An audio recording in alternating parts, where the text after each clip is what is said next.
Stacey, also known as Dr. Stacey Pearson-Wharton, and I am a licensed psychologist and a university administrator and a professional speaker.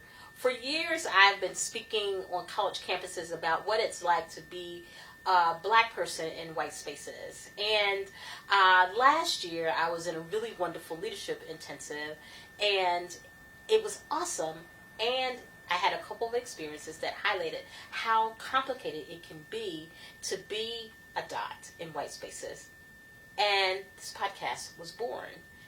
I'm really hoping that what I've learned from being a therapist to African American folks, as well as my own experiences and the experiences of the weekly guests that I have, that it will be something that is really special for you and will help you to thrive, not just survive, including strategies and tips and tricks. I know what can happen is that oftentimes when we are minoritized, that we are also pathologized and our anger is not valued, our frustration, or even just ourselves, our work, that we're questioned. I mean, certainly I've been questioned about whether I'm the cleaning lady, even while I've been dressed in a business suit, or my competency has been questioned, or whether I have the right to be there. And I know that I'm not the only one, because one, I have friends, and two, I have clients.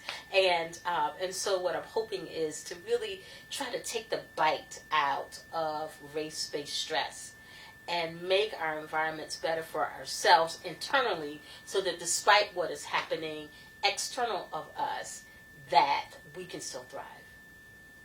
Being the Dot is for people of color, developed by a woman of color, me, to help us to thrive in white spaces.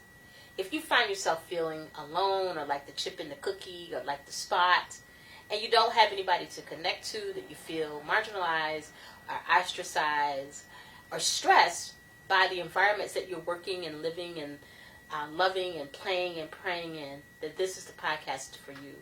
Each week, I will interview a different daughter who will share their wisdom, their strategy, their struggles, their triumphs, and their trials with my listeners, and give them an opportunity to hear how to not just survive, but to thrive.